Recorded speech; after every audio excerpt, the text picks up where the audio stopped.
Assalamualaikum warahmatullahi wabarakatuh. Yang terhormat penguji UKIN PPG dalam jabatan kategori 1 Angkatan 2 tahun 2023. Perkenalkan, nama saya Ike Oktavia. Saya mahasiswa PPG dalam jabatan kategori 1 Angkatan 2 tahun 2023 program studi PPKN dari LPTK Universitas Negeri Padang dengan NIM 23307028. Saat ini saya mengajar di SMA Negeri 4 Payakumbuh, Provinsi Sumatera Barat. Pada hari ini, Senin, tanggal 4 Desember tahun 2023, saya akan melaksanakan kegiatan praktik pembelajaran uji kinerja dengan elemen Undang-Undang Dasar Negara Republik Indonesia tahun 1945, materi perilaku demokratis berdasarkan Undang-Undang Dasar Negara Republik Indonesia tahun 1945 dalam era keterbukaan informasi pada siswa fase F kelas 11. Berikut videonya. Selamat menyaksikan. Wassalamualaikum warahmatullahi wabarakatuh.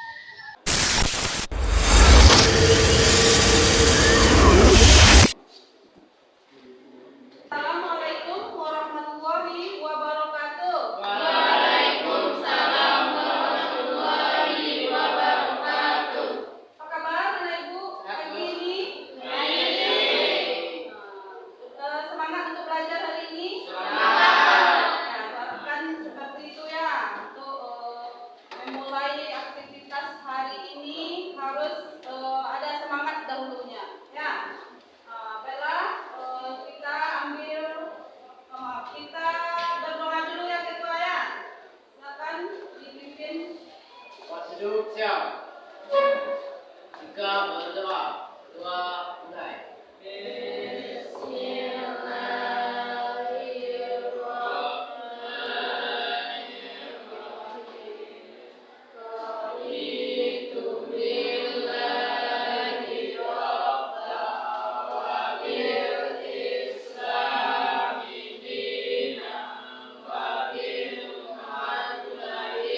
Baiklah, Bapak Ibu, kita ambil absen dulu ya. Adia, Agit, Ale, Hadir, Alvino, Ali, Asifa, Azza,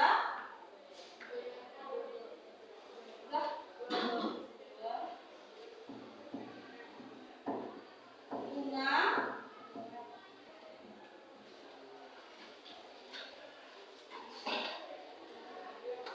anak ibu semua, untuk membangkitkan semangat kita pada pagi hari ini, kita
tahun 1945 dalam era keterbukaan informasi.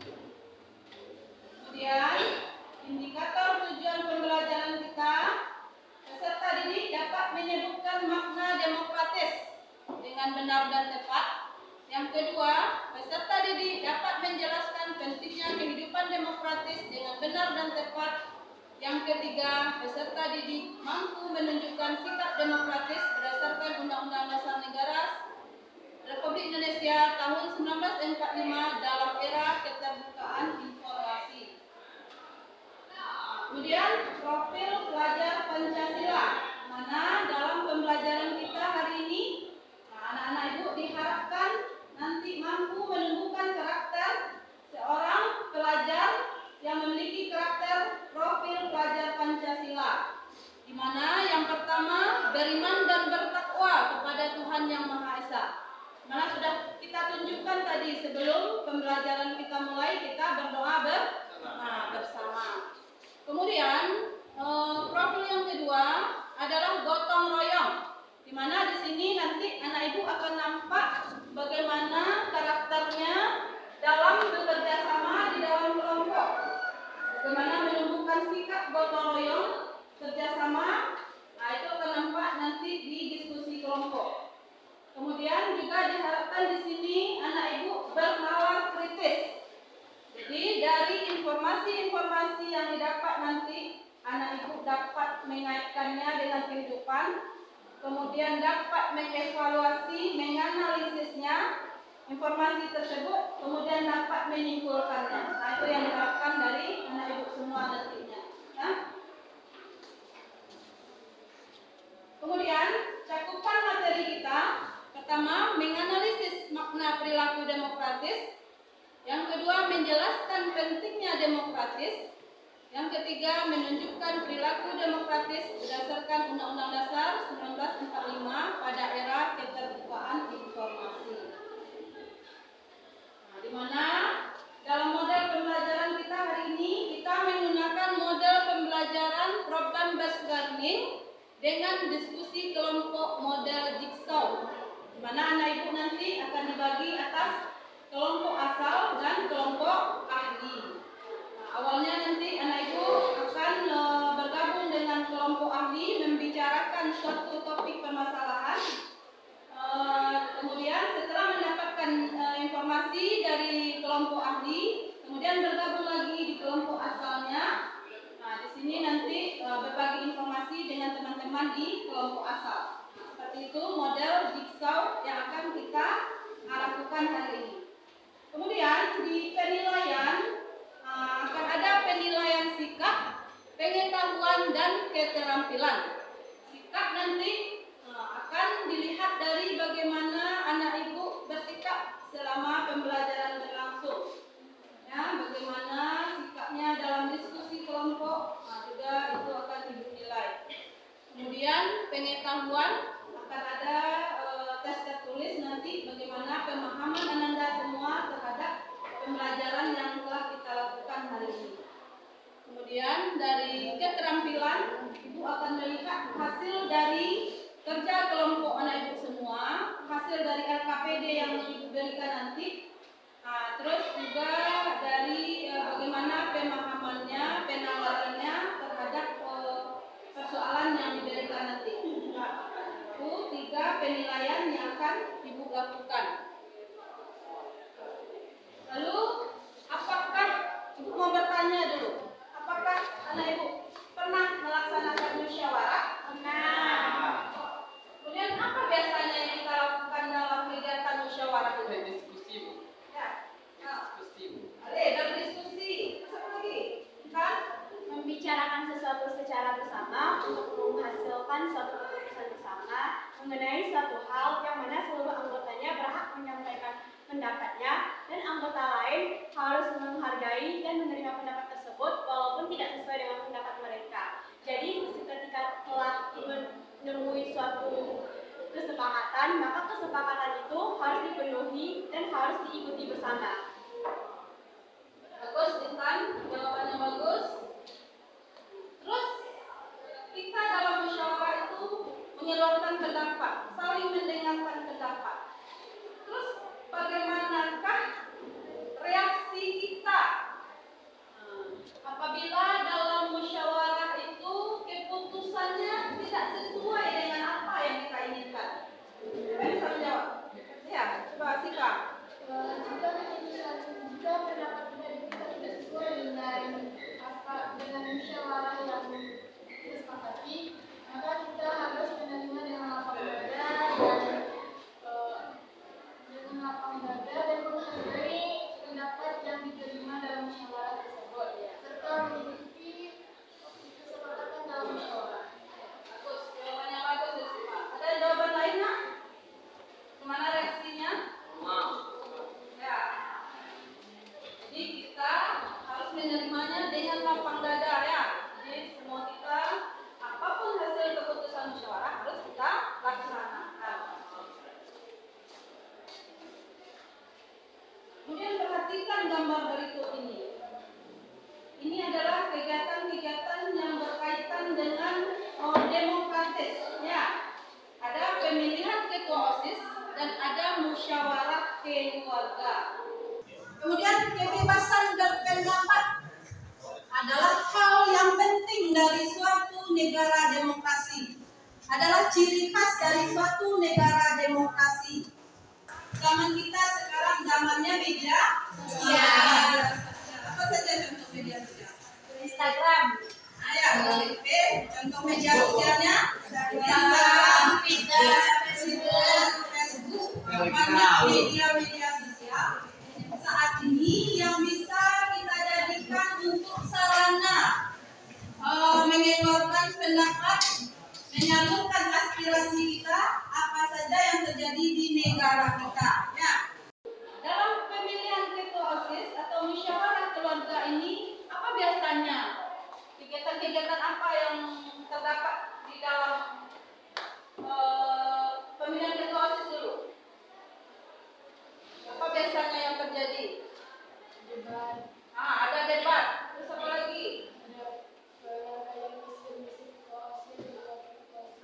Penyampaian visi dan misi. Terus apa lagi? kampanye ketua OSIS, Apa nak? kampanye ketua OSIS. Kampanye. Ya. Terus? Mengkritikan visi misi. Ya, visi misi. Sudah ada Mengkritikan. mengkritik.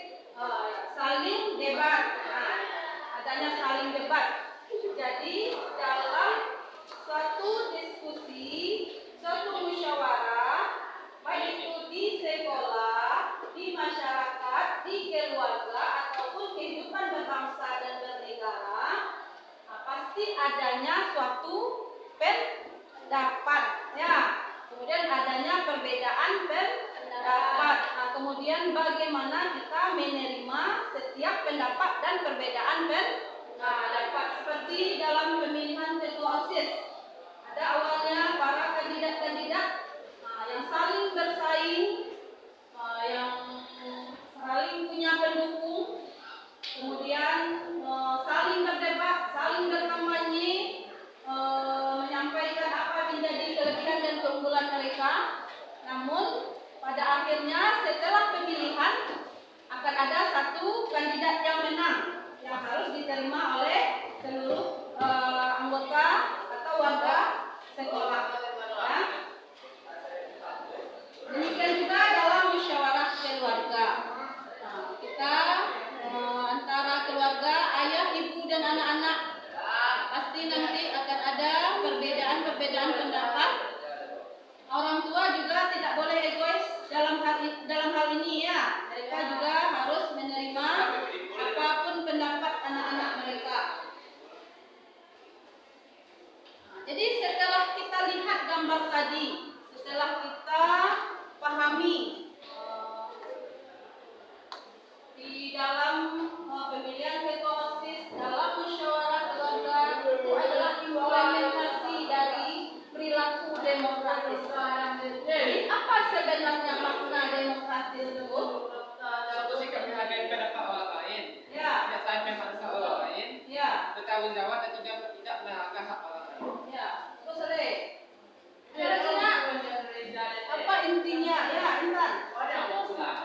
suatu tempat di mana kita bebas berpendapat, bebas menyalurkan aspirasi kita, dan kita juga berhak untuk menyalurkan isi kepala kita, tapi harus dengan pertanggungjawaban. Di sisi lain, kita juga harus menerima pendapat orang lain, walaupun tidak sesuai dengan pendapat kita dan tidak memaksakan kehendak kita kepada orang lain. Ya.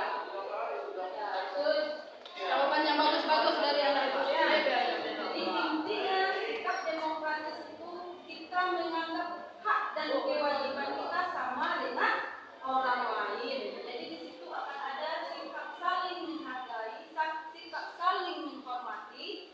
Apabila kita ada perbedaan pendapat atau yang lainnya, kita bisa menerimanya. Itu adalah implementasi dari perilaku demokratis. Ini menurut Mustari ya, demokratis itu adalah cara berpikir, bersikap, dan bertindak yang menilai sama hak dan kewajiban dirinya dengan orang lain. Sikap demokratis ini perlu kita bina, perlu dilakukan secara terus-menerus. Merupakan proses yang panjang melalui pembiasaan, pembelajaran, dan pengalamannya dalam kehidupan kita sehari-hari. Kemudian kebebasan berpendapat di negara kita juga diatur oleh Undang-Undang Dasar Negara Republik Indonesia. Kita dilindungi oleh undang-undang. Undang-undang nomor berapa? Pasal 28. Pasal berapa, Bil? Pasal 28 Undang-Undang Dasar 1945. Kita diberikan kebebasan untuk mengeluarkan pendapat. Mengeluarkan pendapat seperti apa yang dilindungi oleh undang-undang ini? Apakah kita boleh mengeluarkan pendapat sebebas-bebasnya walaupun kita dilindungi? Boleh, Bu, tetapi harus bisa dipertanggungjawabkan. Ya, bisa dipertanggungjawabkan. Boleh bebas, tapi harus bisa dipertanggungjawabkan. Terus tidak kemana lagi? Kalau tidak mengandung unsur sara, Bu. Tidak mengandung unsur sara. Apa lagi? Tidak melenceng. Tidak melenceng dari apa? Ini? Apa yang dibahas? Nah, terus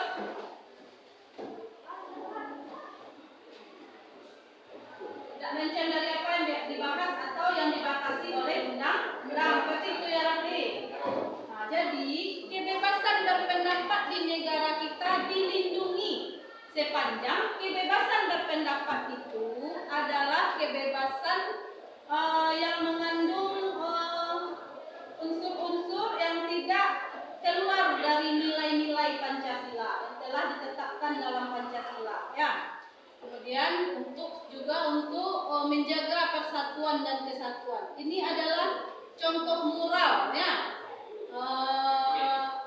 Untuk mengeluarkan pendapat. Jadi sekarang di era keterbukaan informasi ini berbagai cara dilakukan orang untuk mengeluarkan pendapat. Salah satunya melalui lukisan-lukisan atau mural-mural dengan kata-kata seperti ini.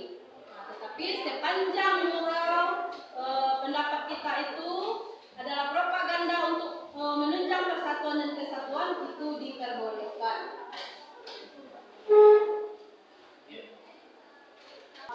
Berdasarkan permasalahan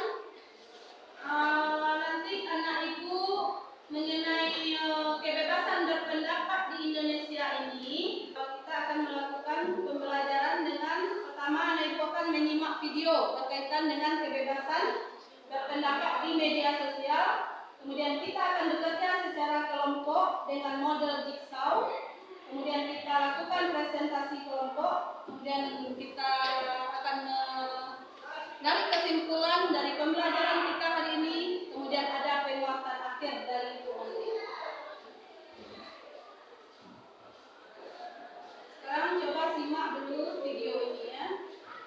Banyak dampak buruk dari penggunaan media sosial ini banyak membawa kekhawatiran dari banyak pihak. Nah, salah satunya itu tadi adalah MUI yang kemudian beberapa waktu belakangan ini mengeluarkan fatwa juga akhirnya bergerak melalui fatwa hukum di dalam penerimaan muamalah di media sosial. Kita lihat seperti apa. Ini ada jangan asal share di media sosial. Mungkin tahukah Anda, oke, kita next Nextnya, gimana ini? Oke. Saya masih coba ya. Kita akan melihat Indonesia ternyata juga menempati negara begitu yang negara terbanyak yang menggunakan media sosial. Sedikitnya ada 2,3 orang di seluruh dunia yang tercatat sebagai pengguna media sosial. Kita lihat. Oke, ini agak kurang bersahabat kalau subuh-subuh mungkin taskrenya dengan saya. Ini pengguna media sosial di Indonesia yang tadi saya bilang pengguna internet mencapai 63 juta orang dari seluruh populasi atau wilayah Indonesia. 95% mereka mengakses ke media sosial. Data ini dari kita lihat 2,3 miliar orang di seluruh dunia ini juga aktif menggunakan media sosial. Data atau fakta bahwa Indonesia menempati urutan atau peringkat keempat pengguna terbesar Facebook misalnya salah satunya, sebelumnya didahului oleh negara Amerika, negara Brasil, dan juga ada India, dan juga Indonesia menempati urutan atau posisi kelima sebagai negara terbesar pengguna aktif Twitter. Lalu kita geser ke halaman berikutnya, oke?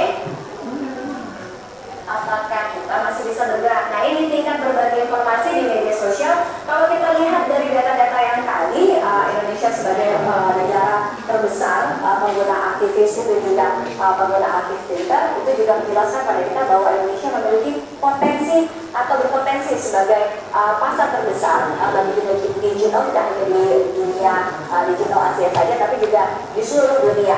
Kita lihat tingkat berbagi informasi di media sosial, artinya orang-orang Indonesia paling banyak menggunakan media sosial ini untuk memberikan atau men-share sesuatu atau berbagi informasi. Paling banyak di Facebook, jumlahnya hampir 45%, 44,86%. Kemudian WhatsApp hampir 29%. Kemudian yang ketiga adalah Line 21,59% dan juga Twitter sebesar 11,76% dan sisanya lain-lain, misalnya ada juga misalnya Path dan juga lain sebagainya 13,04%. Lalu berikutnya lagi, nah ini juga harus menjadi pedoman bagi kita semua, mereka-mereka yang aktif menggunakan media sosial adalah bagaimana memverifikasi data, informasi atau gambar ketika kita melihat di sebuah media sosial. Yang pertama adalah cek dulu kebenaran sumbernya, jadi jangan asal men-share atau membagikan informasi, begitu harus dicek dulu, mungkin ada bisa googling, kemudian konfirmasi juga dan klarifikasi informasi yang ada data tersebut, dan yang pasti tidak diperbolehkan atau tidak diperkenankan men-share atau membagikan informasi berupa kebencian, fitnah, bullshit, dan juga adu domba. Dari video tadi apa yang dapat kita simpulkan dalam media sosial, dalam menyampaikan pendapat di media sosial? Apa katanya di situ? Tidak boleh menyebabkan hoax. Lagi, anak itu tangkap. Kita adu domba. Tidak ada domba. Jika mendapat suatu informasi yang kebenarannya belum diketahui, maka seharusnya dicari dulu kebenarannya, bisa melalui orang sekitar ataupun melalui Google. Ada lagi? Itu adalah salah satu bagaimana kita bijak dalam mengeluarkan pendapat di media sosial. Sekarang anak ibu akan sesuai dengan urusan pembelajaran kita tadi, anak ibu akan dibagi dalam kelompok belajar, di mana pertama ada kelompok asal dan kelompok ahli. Jadi Ibu menjelaskan LKPD ya. Di sini Ibu beri LKPD. Yang pertama menjelaskan dampak positif dan negatif dari media sosial sebagai wadah kebebasan berpendapat. Kemudian menjelaskan undang-undang yang mengatur jika ada yang menyebarkan kebencian dan permusuhan individu dan atau kelompok masyarakat tertentu berdasarkan atas suku, agama, ras, dan antar golongan. Kemudian yang ketiga, bagaimana cara bersikap bijak sesuai Undang-Undang Dasar Negara Republik Indonesia dengan menggunakan media sosial sebagai wadah kebebasan berpendapat. Nah, di setiap kelompok asal nanti ada ditunjuk yang menjadi perwakilan dari siapa yang mewakili hijau, biru, dan kuning. Nah, kelompoknya ambil satu orang atau dua orang yang nanti bergabung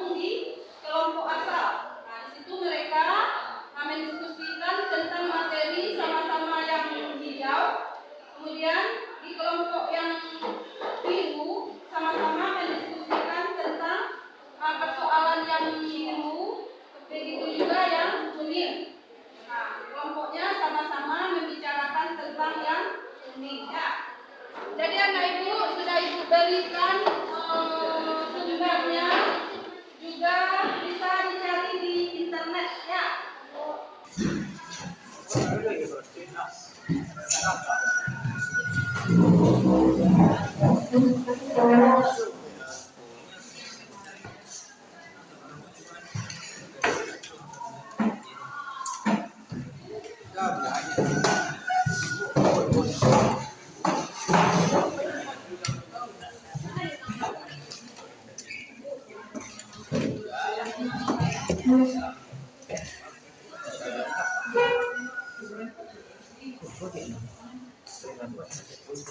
Oke, ini gabung lagi.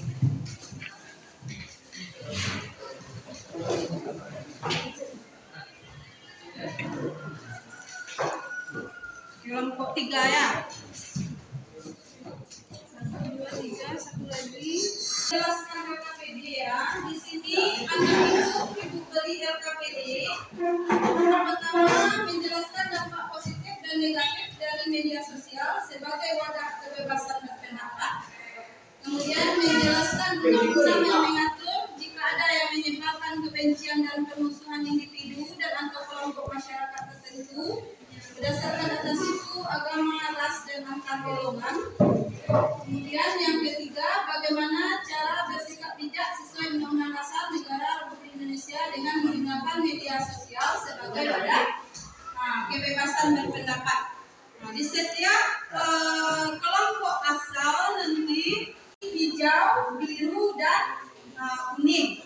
Per kelompoknya ambil 1 orang atau 2 orang yang nanti bergabung di kelompok asal. Nah, di situ mereka mendiskusikan tentang materi sama-sama yang hijau. Kemudian di kelompok yang biru sama-sama mendiskusikan tentang persoalan yang biru, begitu juga yang kuning. Nah, kelompoknya sama-sama membicarakan tentang yang kuning ya. Jadi silakan dulu tentukan mana temannya yang membahas sesuai dengan warnanya.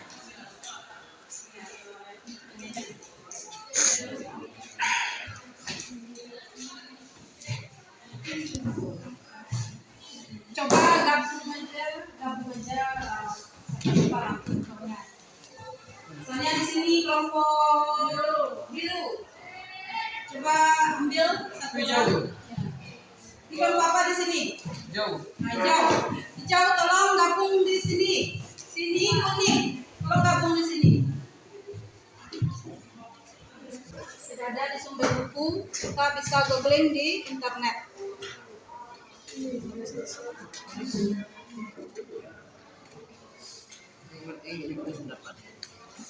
Ada dapat jawabannya kan?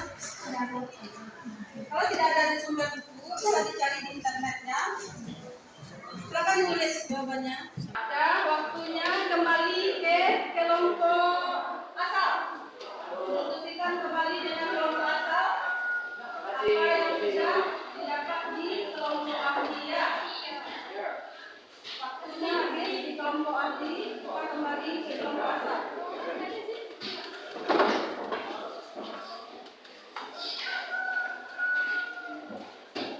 Silakan berbagi dengan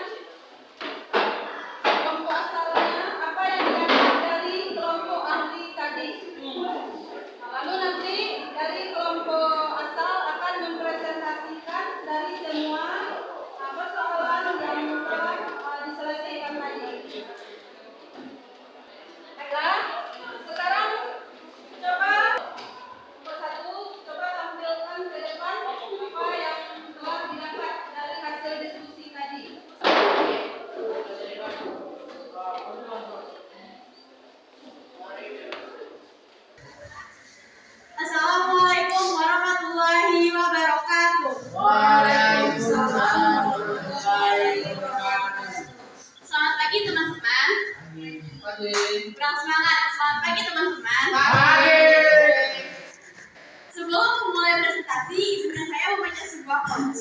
Belajarlah dari kemarin, impikan hari ini, dan capailah besok. Halo, kami dari kelompok 1 ingin menyampaikan presentasi kami. Saya Intan Humaira sebagai moderator, kemudian ada rekan saya Rifa Andian Putri sebagai pemateri, kemudian ada Hetma Sucia juga sebagai pemateri, selanjutnya adalah Rere dan juga Dina sebagai pemateri.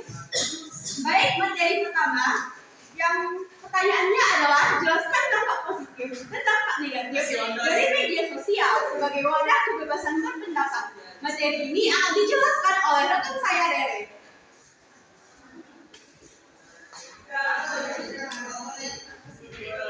Dampak positif. Pertama, orang-orang awam semakin terbuka akan kinerja pemerintah dan mampu menyampaikan pendapatnya secara terbuka melalui media sosial yang semakin mudah diakses oleh seluruh kalangan masyarakat. Kedua, transparansi dan keterbukaan informasi. Ketiga, dialog dan komunikasi. Komunikasi akan terjalin hubungan dan komunikasi interaktif menggunakan ragam fitur. Ya, baik, terima kasih Rere. Itu dia dampak positif dan negatif sebagai wadah kebebasan berpendapat di media sosial. Selanjutnya kita masuk kepada pembahasan selanjutnya, yaitu mengenai menjelaskan undang-undang yang mengatur jika ada yang menyebarkan kebencian atau permusuhan individu dan kelompok masyarakat tertentu berdasarkan suku, ras, dan antar golongan atau sara. Materi ini akan dijelaskan oleh rekan saya Hebil. Ayat 2 setiap orang yang dengan sengaja menimbulkan ekstremisme yang ditujukan untuk kebenaran akan berfungsi hukuman pidana paling lama 6 tahun dan denda paling banyak 10 tahun. Undang-undang hukum pidana salah satunya pasal 243 ayat 1 yang berbunyi setiap orang yang menyiarkan menunjukkan atau melihatkan tulisan atau kabar sehingga terlihat oleh umum atau memperdengarkan rekaman yang terdengar oleh umum yang berisi pertanyaan. Baiklah teman-teman, itu dia tadi 3 pokok materi yang saya diskusikan dengan kelompok saya. Saya harapkan teman-teman dapat memahami materi yang kami sampaikan. Dan jika teman-teman yang memiliki pertanyaan terkait materi yang sudah dijelaskan tadi, silakan mengajukan tangannya dan menyebutkan pertanyaannya. Baik, silakan kepada saudara Syifa. Saya dari kelompok 1 ingin bertanya kepada kelompok 3. Apa yang akan terjadi bila tidak ada kebebasan pendapat dalam media sosial? Jika ada kebebasan berpendapat di media sosial? Baik, saya tampung dulu pertanyaannya. Selanjutnya, apakah ada yang bertanya? Baik, jika tidak ada, rekan saya Rifa akan menjawab pertanyaan dari Syifa. Jawabannya akan dapat merugikan orang lain atau kelompok dengan banyaknya berita palsu atau hoax yang sering disebarkan tanpa bukti yang valid. Adanya sesi tanya jawab, saya harapkan teman-teman mampu memahami materi ini dan dapat menyimpan materi ini agar dapat berguna di masa depannya. Saya sudahi dengan Assalamualaikum warahmatullahi wabarakatuh. Waalaikumsalam warahmatullahi wabarakatuh. Tepuk tangan dulu. Jadi kami berdiri di sini untuk menyampaikan hasil diskusi kami mengenai pendidikan Pancasila. Saya sebagai moderator SPK 2 dan teman SMP saya itu Marsha, lalu ada Sari dan terakhir Adia Safadila sebagai pemateri. Lanjut kepada materi pertama yaitu jelaskan dampak positif dan negatif mengenai wadah kebebasan berpendapat di media sosial yang akan dijelaskan oleh Marsha. Dampak positif orang-orang awam semakin membuka akan kinerja pemerintah dan mampu menyampaikan pendapatnya secara terbuka melalui media sosial yang semakin mudah diakses oleh seluruh kalangan masyarakat. Dampak negatif munculnya berupa meme bertujuan menyebabkan seseorang akan kelompok tertentu. Baiklah, itulah hasil diskusi kami yang dapat kami sampaikan. Lalu lanjut ke sesi pertanyaan. Apakah ada teman-teman yang ingin bertanya? Silakan kepada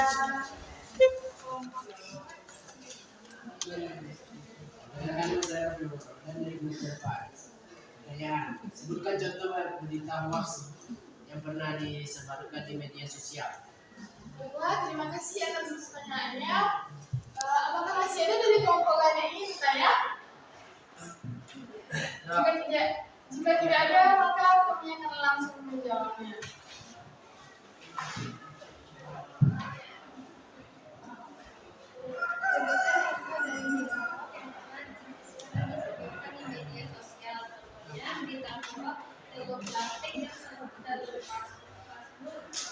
Yang berasal dari Cina. Hal ini merugikan peternak dan penjual. Baiklah, itulah jawaban dari kelompok kami tadi. Apakah sudah diterima?